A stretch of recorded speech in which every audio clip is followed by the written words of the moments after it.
Morning, kiddos. It's Thursday, the 2nd of May, 2019. A rather early United Kingdom talk this morning for you. Coming to you from Bracknell in Berkshire. And the reason is I had to move my whole day a little bit further backwards or forwards or backwards. Actually, is it being no, because I needed to. Now, have I moved it forward or backwards? If it was forward. If I've brought it full, I can't work that out. Well, let's just say it's an hour earlier than it usually is, because of course we've got to go to Claridge's this afternoon. Taking my mate there, he recently had his 46th birthday party, so that's where we're going this afternoon. And been looking forward to this for some time now. Out of all the afternoon teas, this will be like the top one that you can do, I think, really, in London. So we're really looking forward to doing that. I also wanted to get in my swim before I go. You know, might as well lose a few pounds before you put another £10 on. So I had to move forward today, and I thought, let's see what time I wake up. And I woke up about, I think it was about 7:45, 7 o'clock really. So here we are, nice and early this morning. So a warm welcome along to you, boys and girls. Shall we do some messages earlier? Let's do some early messages early today, shall we? Adrian Rich, who is up early? Adrian Richardson's up early. Morning, Adrian. John R. Pinkerton, good morning to you. Craig McKenzie there. Who says he's on a 4-hour journey to Neath in Wales, in Wales, in the valley. Are you going to the valley, boy? Or are you going to the valley? So good morning to you, Craig. On Ivor the Engine, 75 quid one way for the pleasure, and it a lot of money.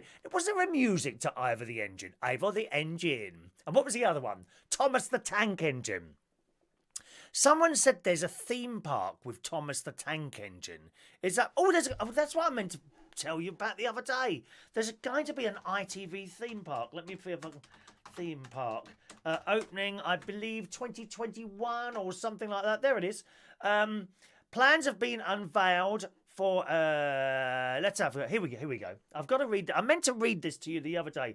This is in the I don't know what newspaper that is. What newspaper is this? It just says UK on it. It looks a bit like the Independent. I don't know. This is in the I newsletter. I've never heard of that, have you? The I newsletter. And it says bosses at ITV have signed a multi-million pound deal to be part of the UK's biggest planned theme park, which is set to include attractions based on some of the most beloved TV shows. I wonder how they're going to do that. Like if you have Emmerdale Farm, will that involve goats and sheep? Or something like that. And if it's Coronation Street, does everyone have to walk around miserable or something like that? The huge resort is going to cover a 535-acre site in Kent and could be ready and open for business in only 2024. So it's only 5 years to wait for that if they get going. The ambitious venture will see attractions at the park based around popular children's television series, like Thunderbirds. Thunderbirds, oh go! I like it when that mountain opens up and the rocket comes out of it. I could see me doing something like that in the garden here. You know, if I ever need to escape dodgy people moving into the area, I'll just get my rocket. The ground will open up and goodbye. Bye-bye, people. Taking with me some of my beautiful orchids as well. Something like that. There's the story on plastic. I can't believe so many of you got plastic plants now. They are hideous. You can't get much more unnatural than Katie Price and plastic plants, can you? Anyway, that story's coming up. It says the project, back onto the theme park thing, the project was originally meant to be inspired by the films of Paramount, which is the film studio behind cinema hits including Star Trek, Mission Impossible and The Godfather. But ITV have signed a multi-million pound deal to be part of the project.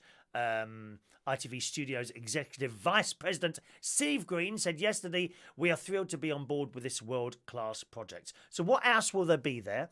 It says the London resort is set to feature... it says London. Kent is not London. I don't know why they do that.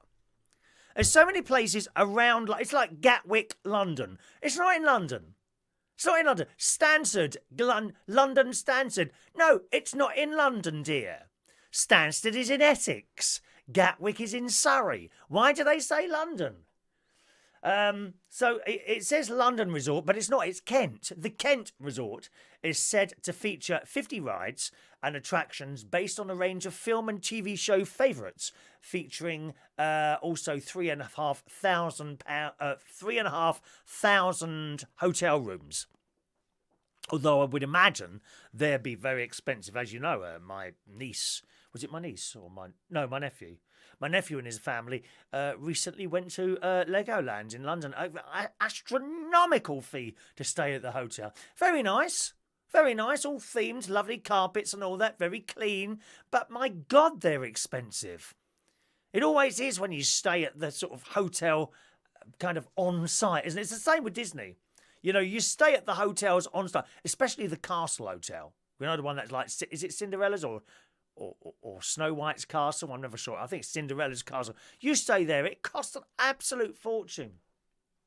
Anyway, it says a selection of BBC shows are also expected to feature at the park, including Doctor Who, Top Gear and Sherlock.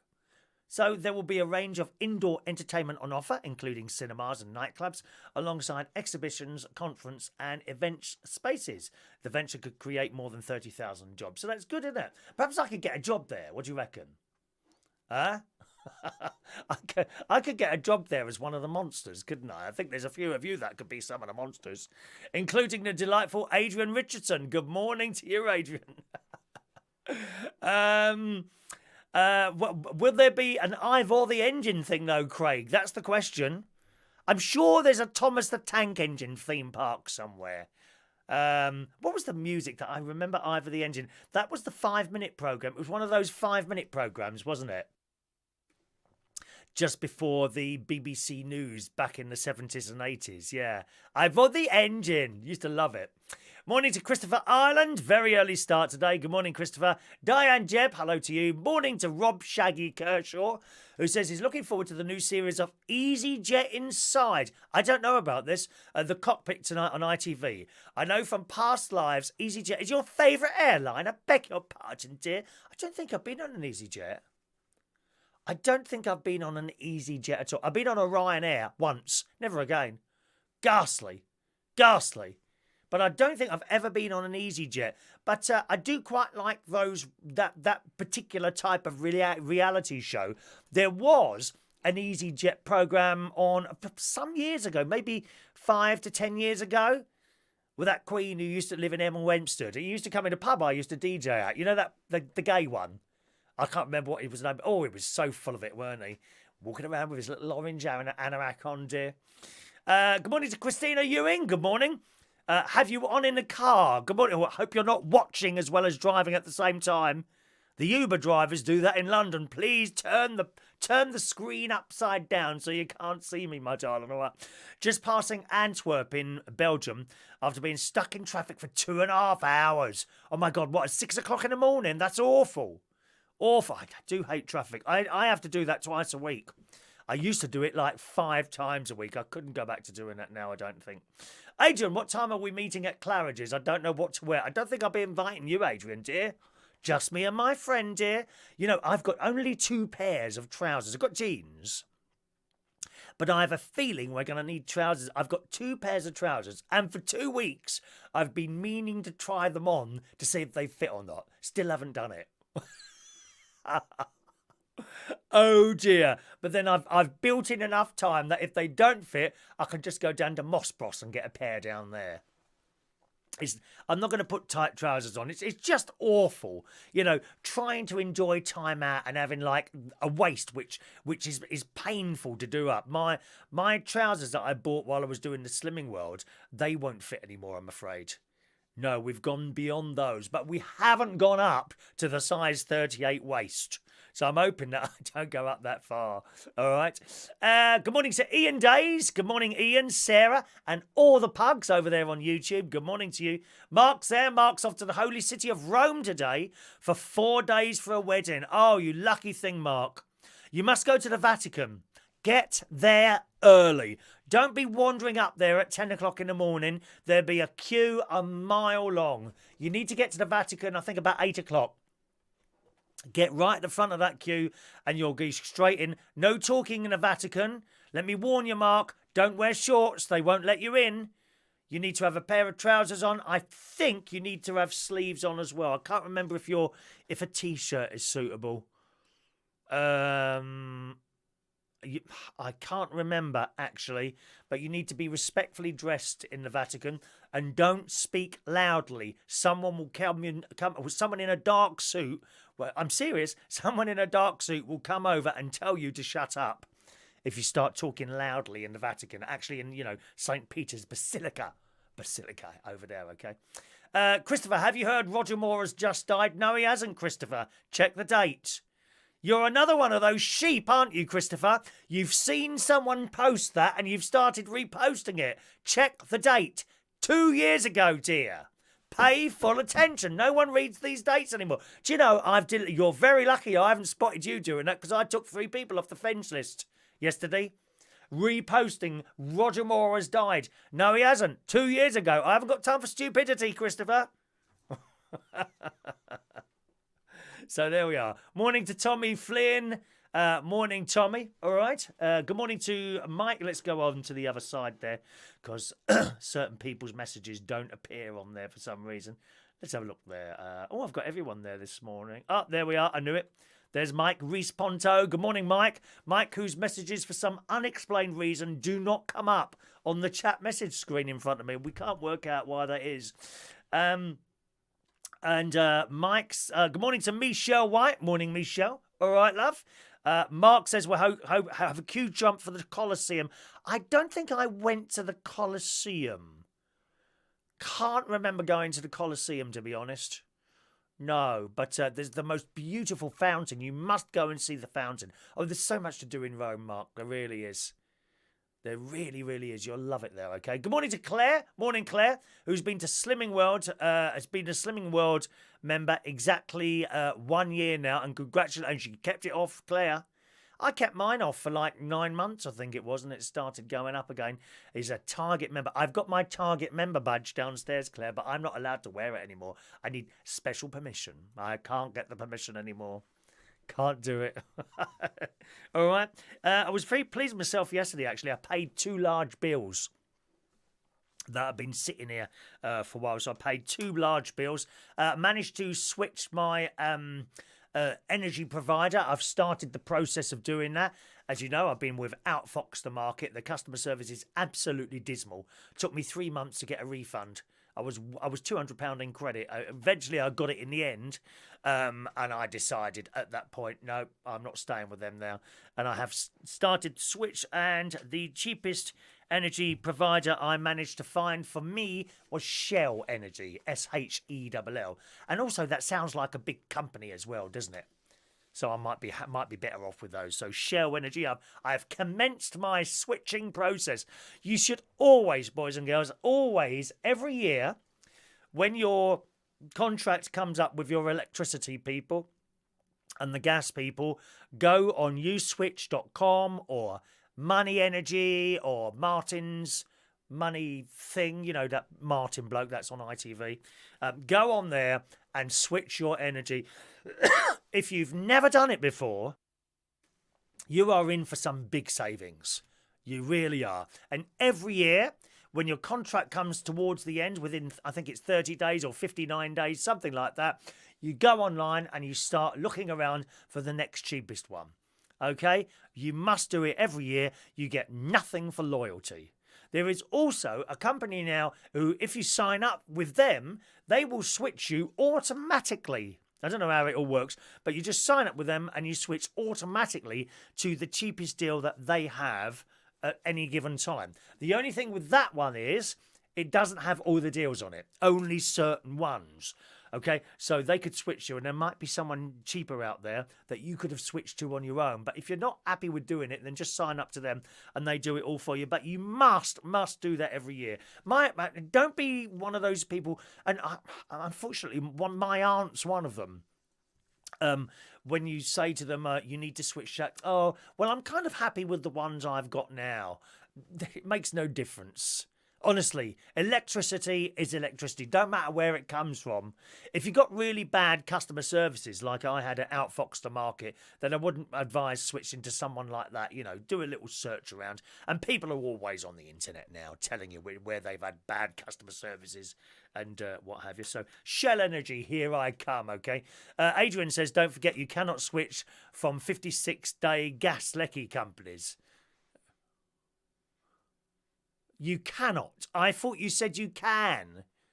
I thought you said you can the other day. I thought you said it was 56. You can. Well, I waited till 30 days. If you're not sure, just wait till 30 days and be done with it. Morning to John Parrish. Morning to you. Welcome along to you, sir. Do you hear Steve Allen earlier talking about the black cat? No. You mean the black cap. It's the black cap.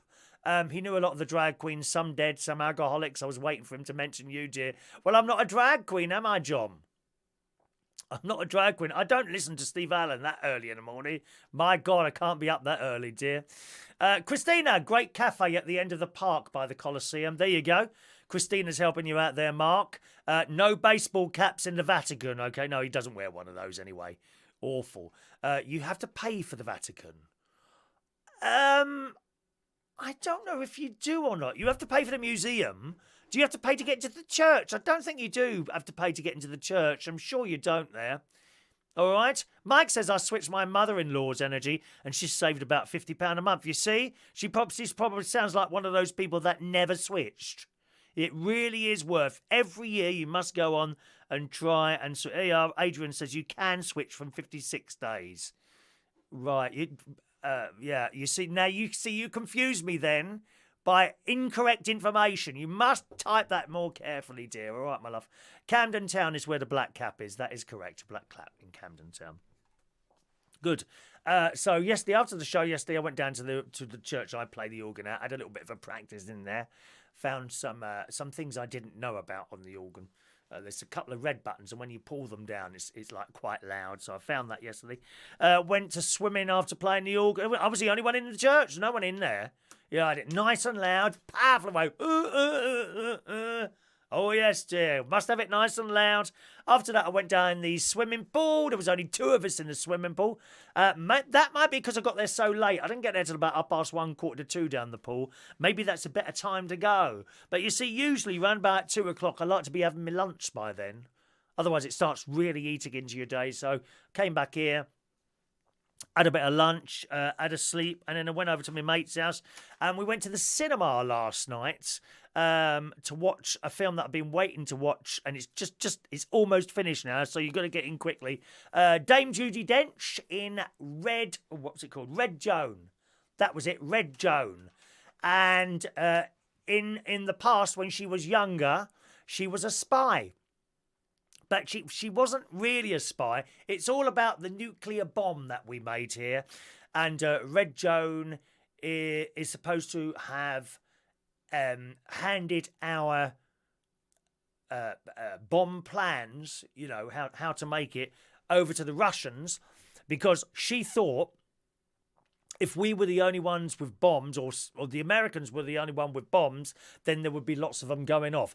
And she thought if she gave the bomb details to the Russians, they'd have one as well, and then that would stop them bombing them, if you see what I mean. And she says, well, it's worked for 50 years. And when you're thinking about it, she's quite right. She was quite right.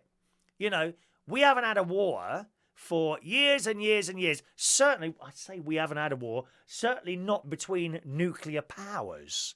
Okay? Because at the end of the day, shall we say, someone who doesn't like us, I don't know, a country that doesn't like us wouldn't probably not send a nuclear bomb over here because we've got one to send one back. So that kind of works, doesn't it? I've always thought these people that are nuclear disarmament, and no one wants a nuclear war or nuclear weapons. We don't want them, but we've got to have one there as a deterrent. If we didn't have one, I feel that someone might, well, let's bomb them now. They can't do anything about it. They send a bomber, billions of people dead. Or millions. As did happen in those terrible cities in Japan. Nagasaki and Hiroshima. Horrendous. When you watch that the old black and white films of the bomb going off, and yes, it stopped the war, and so many millions and millions of people killed. But the Japanese wouldn't stop, would they? They wouldn't stop, and that did stop the war. So I kind of get that. But when you see the devastation afterwards, I mean, there's just nothing left. And it's frightening, absolutely frightening. And I do feel that everyone should have their deterrent. If anyone sends something over to America, America got stuff to shove back at them. If anyone sends anything to China, the China will unleash the most amazing arsenal of nuclear weapons all over the place. I'm sure they will. But again, China would probably not send anything over, a bomb over here, because we can send one back. And if we can't, the Americans would do it for us. You know? I do believe in a nuclear deterrent.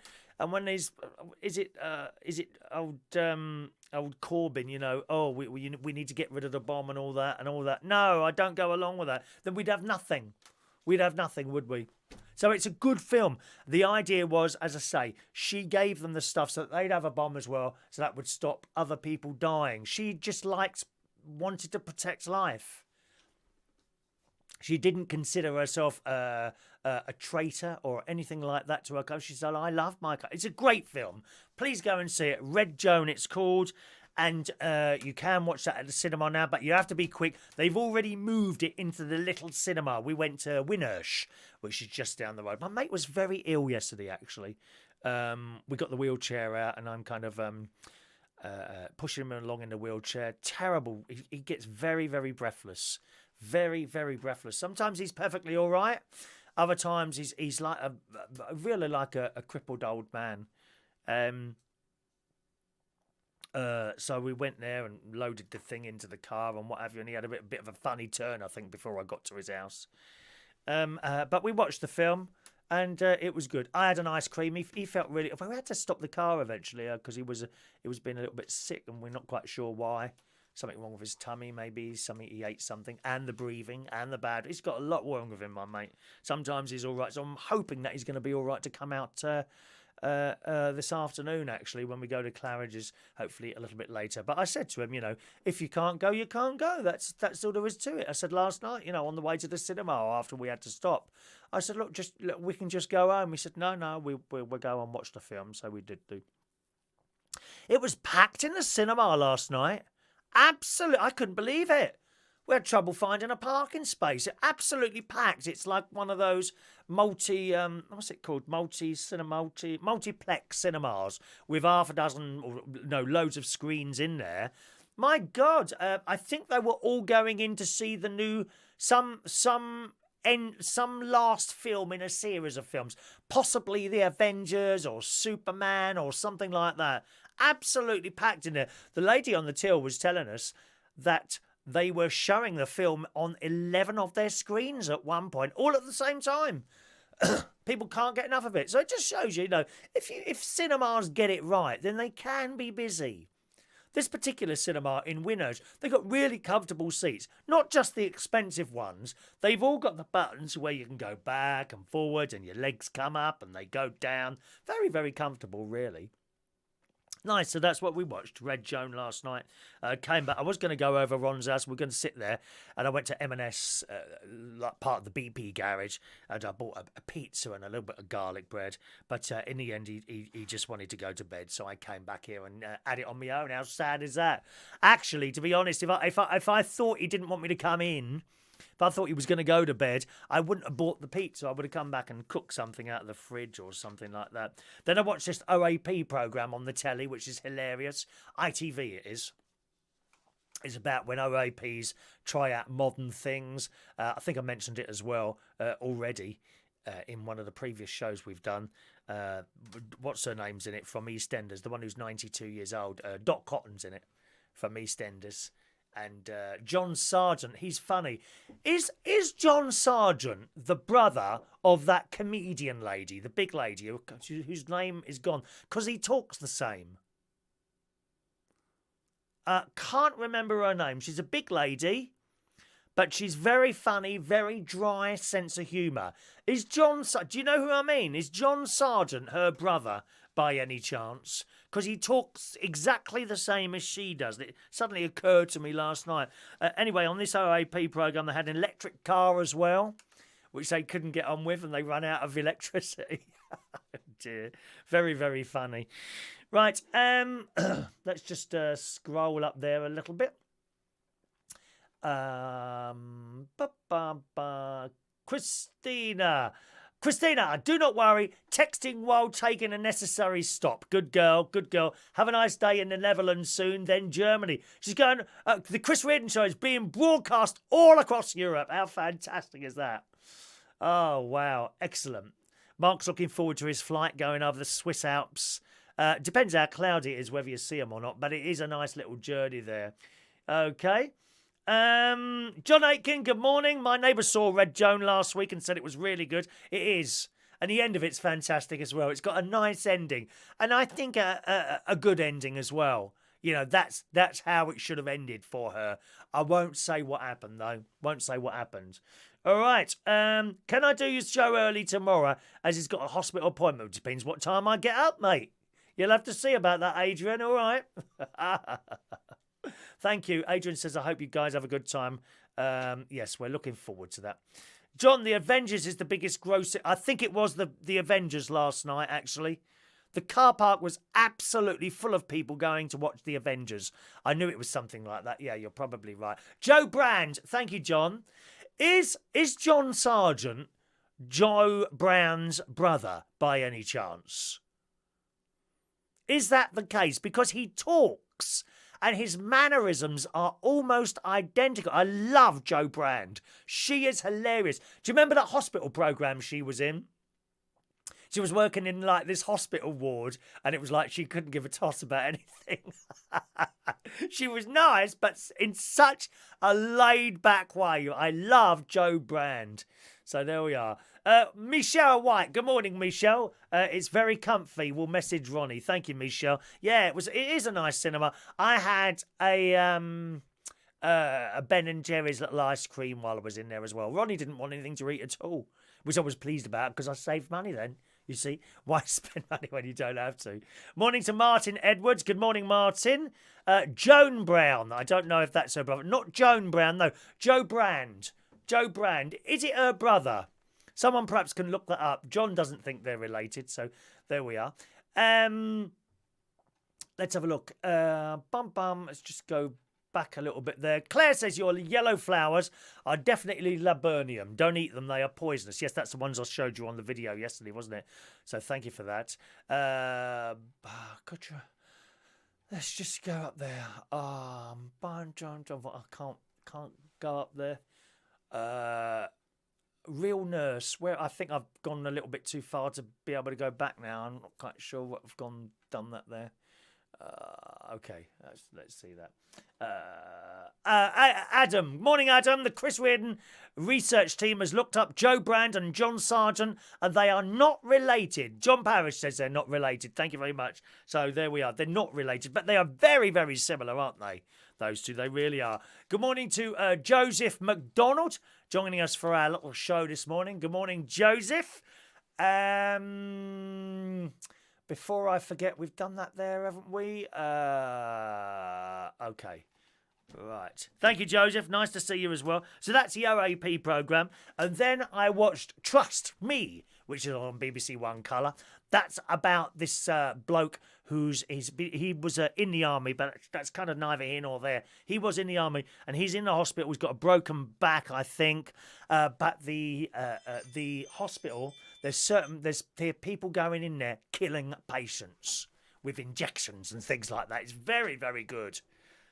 If you're about to go into hospital, don't watch it because it'll terrify the life out of you. Okay, so that's Trust Me on BBC One Colour. And that's it, really. All right, that was my day yesterday. Good. Let me just throw that piece of paper away. Now, let's concentrate on you a little bit more. Getting On was the Jo Brand programme. Thank you, John. That's the one where she's a worse nurse. Worse nurse. Very, very good. I think you can get that. I'm sure I've got that on DVD somewhere. So if you get a chance to watch that, it's called Getting On by Jo Brand. I think there's 2 series of that, all right? Joseph says, I've got a sense of humour. Well, you have to be with a face like this, to be honest. Do you know, this jacket has become uncomfortable because of the weight that's gone on. Never mind. Morning to Michael Lawrence. Good morning to you, sir. Some news stories for you today, then. How about this in the Daily Mail today? Maggot sausages and a scoop of insect ice cream. Scientists claim alternative protein made from bugs needs to be incorporated to meals to keep up with global meat demand. Well, of course, if you're not a meat eater, this won't affect you. You won't have to eat maggots and things. You're the one that's eating the dead animals, not me. The story says, to deal with the growing shortfall and adverse impacts of cultivating livestock, scientists are now turning to a less utilised form of protein to foot the bill: insects. Oh yes, researchers at the University of Queensland are exploring the use of maggots, locusts and other insects to develop an array of specialty foods. An overpopulated world is going to struggle to find enough protein unless people are willing to open their minds and stomachs to a much broader notion of food. Well, of course they do in other countries, you know. They absolutely do. The locusts and scorpions and things like that in other countries. Don't turn your nose. Oh, I could never eat a locust. Yeah, but you sit there and eat a chicken. What's the difference? It goes on. Would you eat a commercial sausage made from maggots? I mean, we do think about maggots in a bad way, don't we? We turn into maggots at some point. You know that, don't you? Oh, yes. I mean, it's fabulous, really, when you think about it. You know, at the moment, there's only one me. But I will turn into thousands of maggots infesting the planet. I hope I'll still be able to talk as a maggot. I do hope I will be able to talk as a maggot as I bite my way through the coffin and back out into the wild world. How marvellous is that? What about other insects, it says in the Daily Mail? Larvae and even whole insects like locusts. The biggest potential for sustainable protein production lies with insects and new plant sources. Researchers say while they're pretty sure people won't eat foods made exclusively from bugs, they are beginning to try and incorporate insects into certain foods as a protein supplement. I mean, and the other thing is, of course, you know, what insects would you eat? You may well think to yourself, oh, that's quite a delicious looking cockroach today. Let's have one of those. But you might not want to eat a housefly. You know? I mean, I've seen pictures, I've seen films of little boys actually on the telly. I mean, these boys are like 8, 9 years old who go out. I can't remember what country it was. And this boy actually, literally, tarantulas. Okay, they live in holes in the ground. And he would put his hand in the ground and pull out a tarantula. Do something with it, like holding it in a certain way. And then they would hold it under a fire, cook it, and eat the blooming thing. Oh, not for me, I'm sorry. Not for me. Adrian says, I've seen a few maggots in my time. I definitely wouldn't eat it or take it from me. Dear me. Thank you, Michelle. Said they were cousins. What, John Sergant and the other lady? Maybe they are, but they're very, very similar, those two, aren't they? Thank you very much. Would you eat something like that? What insects would you eat? If you was to eat any insects, what would you eat?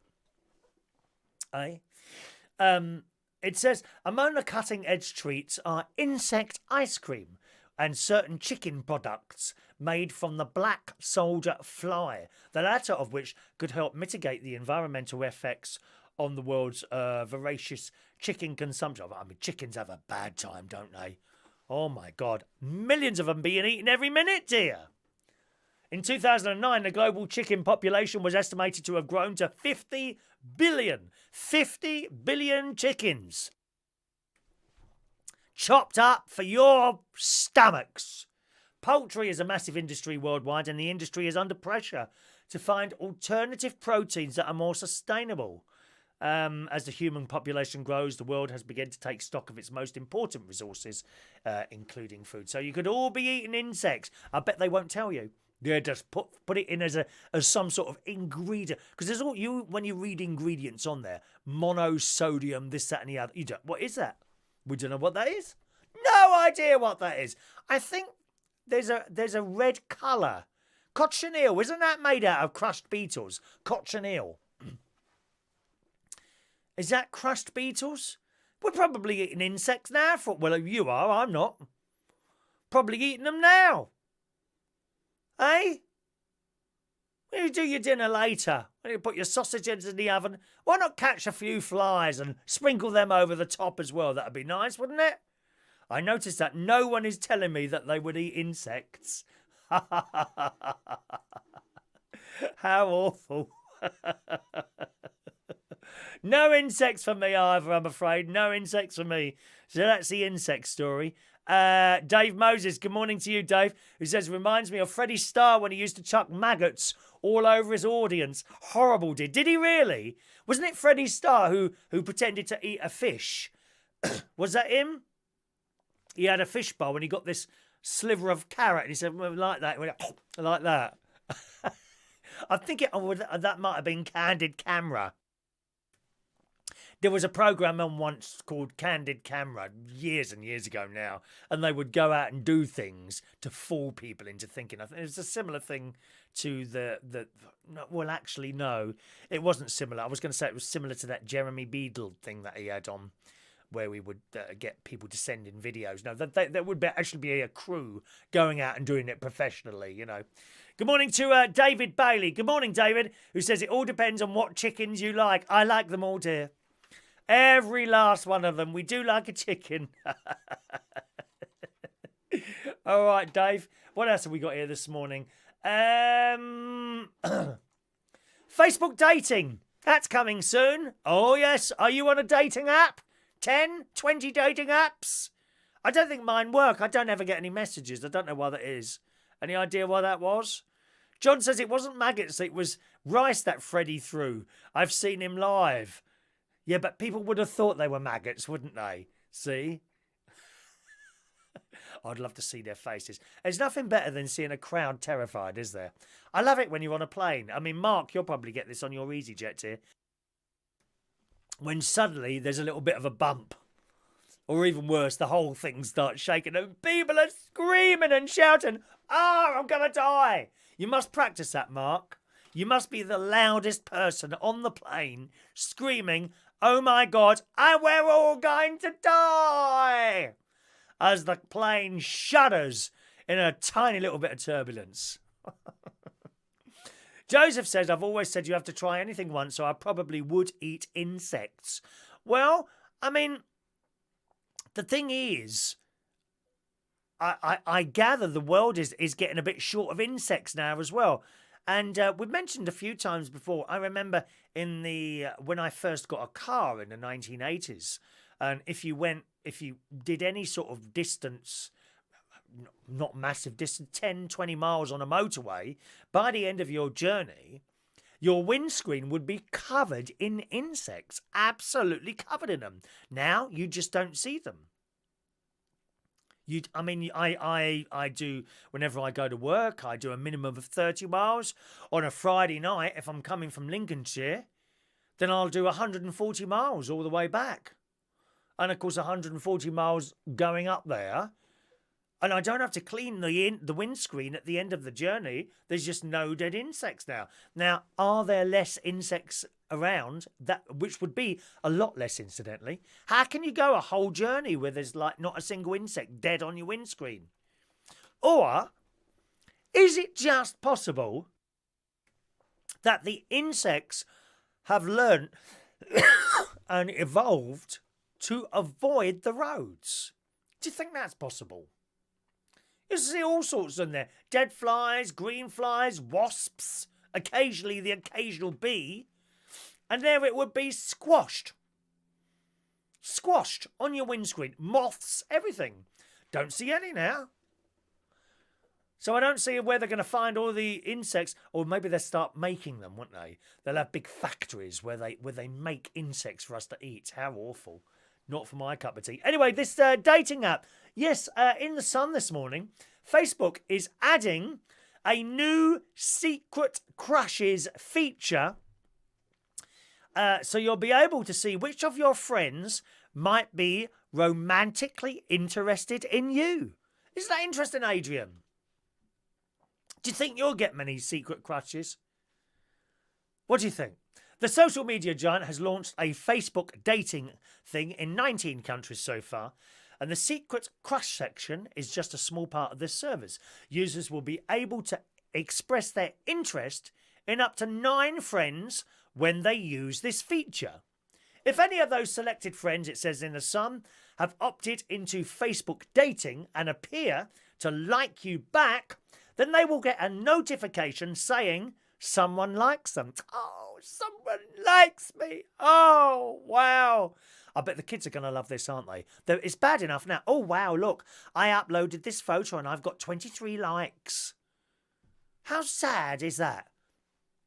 To worry about the numbers of likes on one of your photos. But they do. They do. They spend the entire... Some of these kids at karaoke, they spend the entire night taking photographs of themselves. Hundreds and hundreds of photographs of themselves. Well, you'll be able to do it on a dating app now. If someone likes you, you will only both be notified of your interest in one another if you have both liked each other as one of your secret crushes. Yes, I wonder if I'll get any. Do you think I'll get any? JP will probably send me one, won't you, JP? If any of your Facebook friends can be added to your secret crush section, even if they haven't created a profile, I beg your pardon, any of your Facebook friends can be added to your secret crush section, even if they haven't created a profile, because they will still get a notification saying that someone likes them. Oh, someone likes you. How lovely. Facebook thinks this will entice more users to sign up if they want to find out who their secret admirer is. Facebook dating is said to be more similar to the dating app Hinge. I've not heard of that one, Hinge, other than other high-profile apps like Tinder. This is because it prompts you to create a more personal profile by answering questions about yourself and starting conversations based on photos or other people's answers rather than providing a swiping action. You see, that's the thing.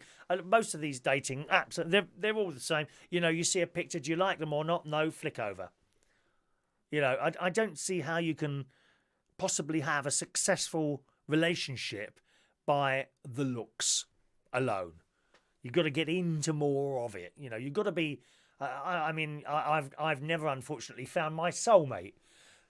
I've found lots of people that I fancied the look of, but then you get into them and they're not for me, really. I look for my soulmate. I think a lot of us are really secretly looking for our soulmate, perhaps without even realising it. My mother and father were very lucky. They found each other. They were soulmates. They did everything together. My sister and her husband are soulmates. They won't do anything alone, usually. They like to do things together. Isn't that nice? You will not get that. These blimmin' idiot celebrities who go with each other because they like the look of each other. It's never going to happen, is it? Absolutely never going to happen.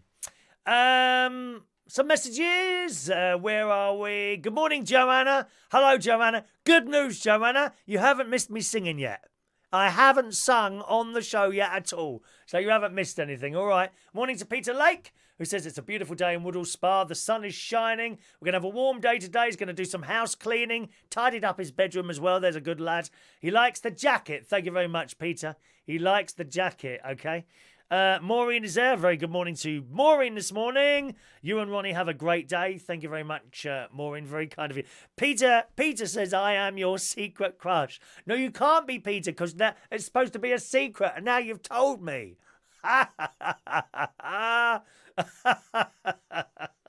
Good morning to Taff. Welcome to the show. Dave said he used to be on Hinge, but I was told I had a screw loose. Well, you have to be doing this job, don't you, Dave? You have to be. Isn't it funny how you've made such a success of that little station, that community station? What a good job you didn't go on one of the big ones. You know, it's all falling apart, isn't it? Those big radio stations. Hundreds and I'm so glad I didn't take the radio route. I just let me tell you, Dave, in the 70s and the 80s, I used to love the radio. Big names, not Tony Black, but who I know you've worked with many of the big names, Dave Lee Travis, all those, and I used to listen to them. I would aspire to being on the radio doing something similar to what they did. One bloke or there weren't no ladies on the radio then, were there? I wonder why that was. There were no ladies on the radio, not really. But I wanted to be that bloke who was a friend at the other end and to do similar to what they did. But as time moved on, it became more and more, what's the word? More and more sterile. The personality was bashed out of people until they all started sounding the same. I mean, anyone can tell you what the next 5 records are going to be and what the time is and what the station name is. Anyone can do that. But now all that lot are losing their jobs as well, aren't they? I think they all went to some sort of radio school, didn't they? And see, if you go to a school of radio, then everyone is going to be taught the same thing and everyone is going to sound the same. Well, in human life, if I go down to Sainsbury's now or wherever, not everyone is the same. And I think it was a great travesty when it all started going like that. And now all those people are losing their jobs to be replaced by one bloke in London or one team in London. Man and woman. I don't know why they do that. They put a man and woman on, and they're all the same. Put a man and woman on the side, and they got this inane laughter all the time. Like everything they say is supposed to be hilarious, and it's not. It's not. So I'm really pleased that I didn't go down the radio route, big commercial radio route, and I just sit here and do my own thing every day. I don't have to worry about pleasing anyone or sticking to a format or anything like that. I would never, ever actually want to upset anyone. But I'm sure I do occasionally, because I don't have I don't have much of a filter on me. I'll just say it. I don't really. Is your filter switched on all the time, Dave, when you're on here? I bet it is. So you're so lucky to have your own little community station there. And I think you have an opportunity now all these local ones are disappearing, to move into that sort of area. Maybe you're probably doing it already, I could come on and read the local jumble sales out for you, Dave, couldn't I? Oh, yeah, Amanda Holden is doing heart breakfast soon. I know. Jamie Theakston, well, he was Radio 1, wasn't he? So he's got the backup behind him, if you see what I mean. We all hear that about Amanda Holden doing a radio show, and I get that. I get that people in the radio industry have worked for years and years and are trying to get somewhere, and suddenly she's come from reality telly and bang, she's on there. I do get that. On the other hand, have we heard her do a show? We haven't heard her do a show, have we? I mean, I look at just an age thing, really. That the whole Capital thing, I haven't really listened to that for years. But I did have a little listen to. I've listened a couple of times to that good-looking lad. What's his name? Roman Kemp. I've listened to him a couple of times. He's all right. It's quite entertaining, I suppose. It seems fairly friendly. Technically very good. Sounds great. But it's not my sort of thing.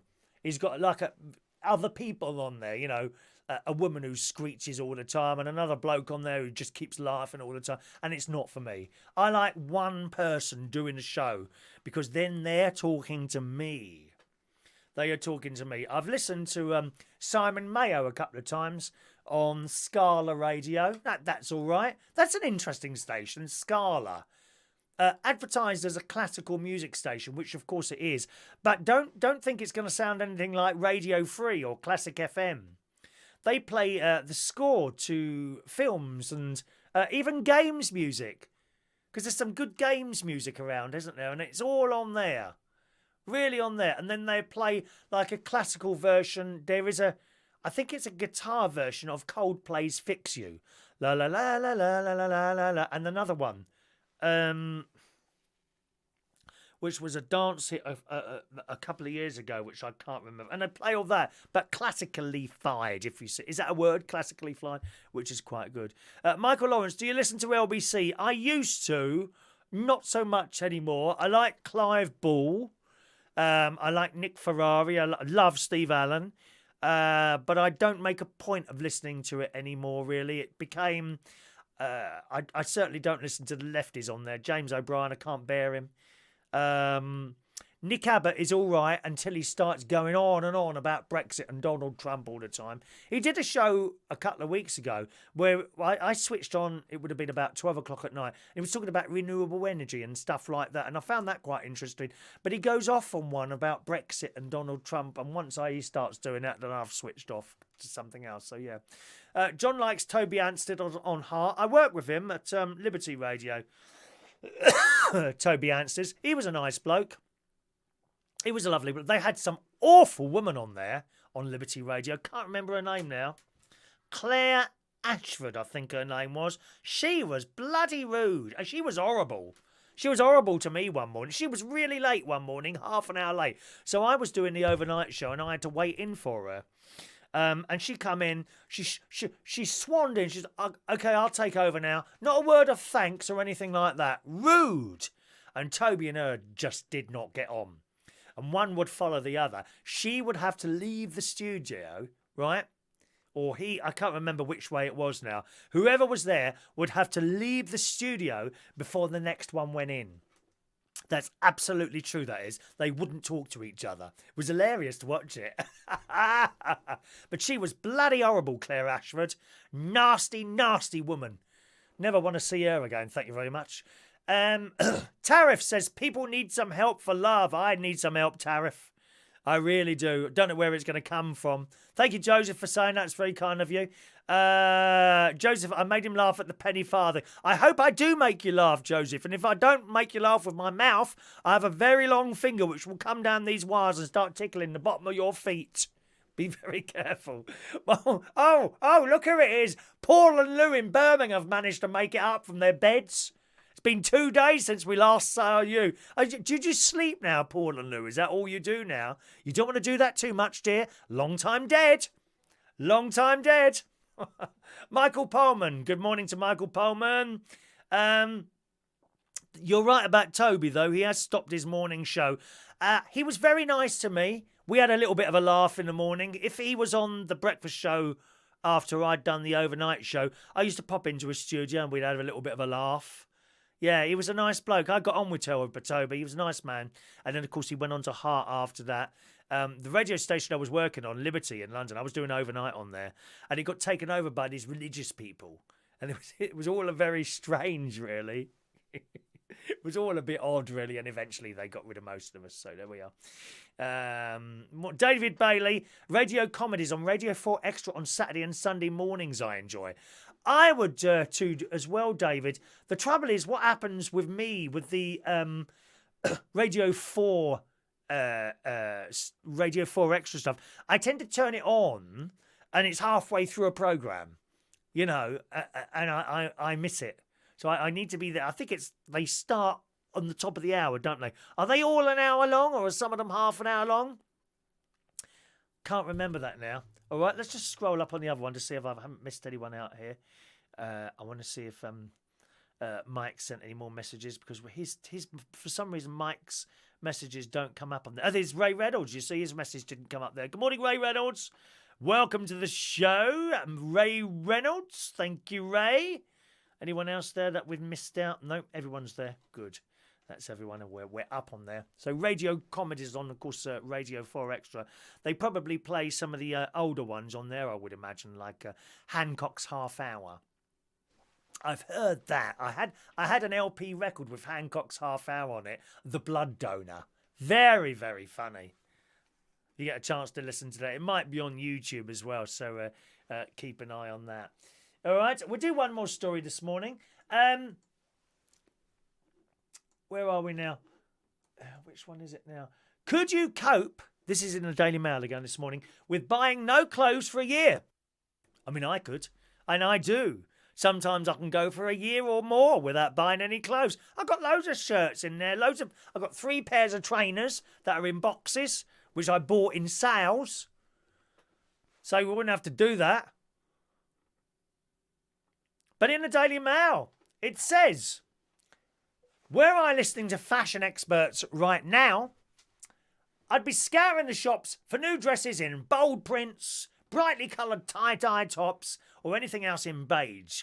All key trends this summer. This is written by Candia Crew for the Daily Mail. Obviously a lady. I never do listen to fashion experts, though, because when it comes to my wardrobe, there's really only one colour I see I'd like to be seen in. A very unsummery black. Oh, how boring is that? But there's a picture of this lady with a black dress on and it's got all flowers on it. So it's not like just black. I find black very boring. Black, brown, beige, magnolia. Boring. Let's have a bright red. Or a bright yellow. Or if you want to wear black, do something with it. You know, like this is like, I suppose, multicoloured. But this could be black with birds and things on it, couldn't it? She says, last year I made a dramatic decision. Dramatic decision to ban myself from buying a single item of clothing for 12 months. Not even knickers, bras or tights. Dirty cow, don't wear knickers. How awful, dear. Or are you wearing old ones? She don't wear knickers. Who doesn't wear knickers? Is it you? Maureen, do you wear... I hope you wear knickers, Maureen. I will be checking on Monday or Friday whenever you're coming next. She says the one exception was running shoes. I run several times a week and good trainers are an essential piece of kit. Fair enough. My decision came after I realised I must spend almost £1,000 on largely unnecessary clothes every year.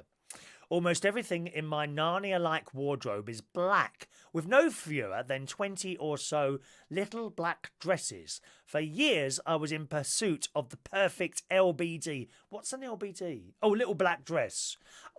Honestly, fancy abbreviating that. How is anyone supposed to work out what an LBD is? Stupid cow. Honestly, dear. What a stupid thing to do. Why don't you just say little black dress instead of LBD? People abbreviate. Do you know the amount of times I see on Facebook someone who's abbreviated something? And you think, oh, what does that mean? Mind you, you want to watch Line of Duty if you want abbreviations. Can't work out what the hell's going on that. So many abbreviations. She says, unless I dramatically gain or lose weight... I've done a bit of a gain weight, haven't I? I could easily not buy another item of clothing for the next 25 years and still never have to step out of my front door naked. I've got a load of shirts now, which I've collected over years. Some of my shirts are 20 years old, but they're quality shirts. Is it Fred Perry? Does he make shirts? No, what's the other one? Quite old. I've got Ralph Lauren shirts, I've got Ted Baker shirts, and I've got... one of the shirt makers. Ben Sherman, that's it. Ben Sherman. I've got Ben Sherman shirts in there that are like 20 years old. My favourite shirt is a yellow one. Now, you'll see me wear that occasionally. Can't really wear it out anymore because it's got a few tears on the sleeve. But you don't notice that when you're sitting there watching this tiny little screen, do you? Only for my live events. Maybe I should do a meet and greet. What would you pay to meet and greet me? Is £25 all right? We'd have a big queue outside the door or something like that. She says, as it happens, £1,000 a year is the same amount as what the average British woman spends on her wardrobe. £1,000 a year these girls spend. Research shows that we have on average 152 pieces of clothing but tend to wear just 5 outfits on a loop, while £2,500 worth of clothes remain unworn. You don't have to be a shopaholic to spend large amounts of clothes. You don't need to. I'm no fashion fiend, but I do enjoy the thrill of finding something that suits me, which isn't completely dowdy and uncool. When you go looking for clothes, is it because you need another shirt? Maybe something's been ripped? Or would you go kind of be walking, as me and my mate did the other day? You know, we walked past Moss Bros. Well, let's go and see if there's any new jackets in it. I don't need a new jacket. Just went in to look. And there was actually one really nice one in it. It was sky blue. It was a beautiful light blue colour, this jacket. And my mate says, go and buy it then. I said, no, I don't need one. He if he had the money at the time, would probably have bought that because he liked it as well. He's an impulse buyer. I can't do that. What tends to happen is that maybe once a year, I might save up a bit of cash. I'll go to one of those designer outlets and spend a whole day there. It's like a day out. But actually, I probably don't need anything of what I buy now. I don't need any clothes whatsoever. Bought a load of stuff back from Vegas where things are much cheaper. I like jackets, and I like jackets to be able to wear for the show, to do this, and to do my karaoke. That's why I like a couple of sort of outrageous-y type jackets, not too plain. There were some of those in Vegas, I must say, but I didn't buy any of them over there. How do you buy clothes? Do you go specifically to buy something, I wonder?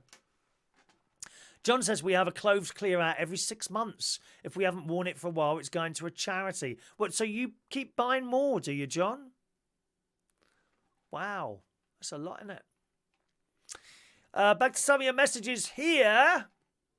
Let's have a look. John says, I think you can listen. Oh, no, who's this trying to call me this morning? I don't know who that is. Shall I answer it? Good morning. Who's that? Alan who? Alan Campbell. Good morning. I'm just doing my show at the moment, Alan. I shall call you back, old boy. It's my best friend. One of my best friends when I was a little boy. All right, Alan. Yes, goodbye. How nice to hear him. That's my best mate from when I was a little boy, that is. Let's have a look. Tony Power. Good morning, Tony. Dave, what do you think of these people who wear black all the time? Never seen out and about in any other colour. It's just boring, David. Black is boring. To wear the same colour all the time. And some people know wear cream all the time, which is a bit in the sunlight. You don't want a light colour on because it hurts the eyes when you look at someone, doesn't it? Mind you, looking at half you lot today, it's hurting the eyes. Looking at some of your faces watching me this morning, it really is. I can see you all, you know. Can see you. Tony says she's probably wearing River Wandle dredges. What are they? Dear. Adam, you should do studio tours and afternoon garden parties. £50 a go. We can have an afternoon garden party here if you want, where I serve afternoon teas made by my own little hands. You can have little cheese and cucumber sandwiches if you want to. No dead animals. No, you're not having a ham sandwich in this house. No, no chicken. No. You can have dead insect sandwiches. That's what we'll have to do. John gets a day scanner at M&S. So too many things in the wardrobes and drawers. Yeah, I was in M&S the other day. What did I go and buy? Oh, birthday card. £2.50. Jeez, £2.50 for a bit of paper with a picture on the front. Won't be going back there again. Dear me. And go. We got a couple of card shops. Asda is a good place for birthday cards. Like 70 pence in there. I don't mind paying 70 pence for a birthday card. £2.50 for one birthday card. Dear me. Joseph has a lot of clothes, but I keep wearing the same things. So I don't think there's anything wrong with wearing the same things, Joseph. And I also think once you're past a certain age, don't matter what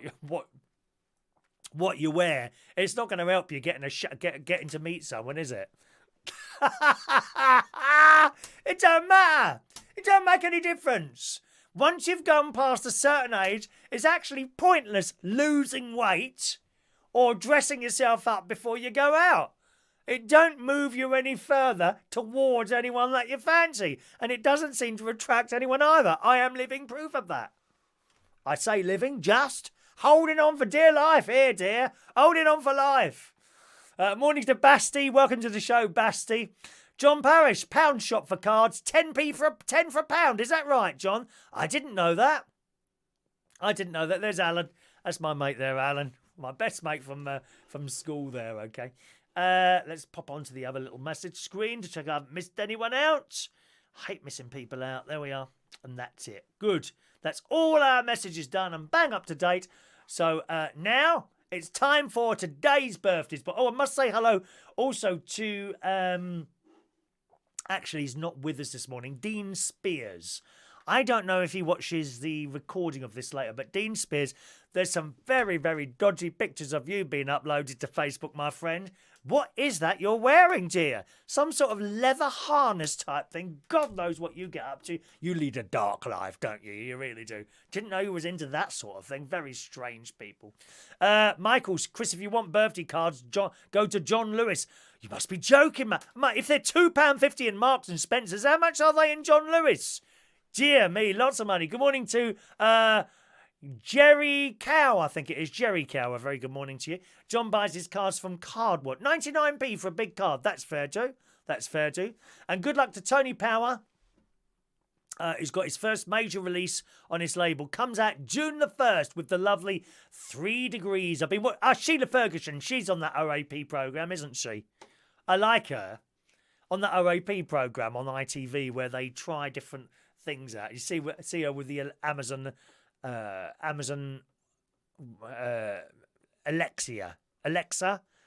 was something what I won't have in my house. I'm not having Alexa listening to everything I've got going on in here. I'm telling you that now. Joseph said the Card Factory is also good for cards as well. So thank you very much for that. All right, birthday time today, boys and girls.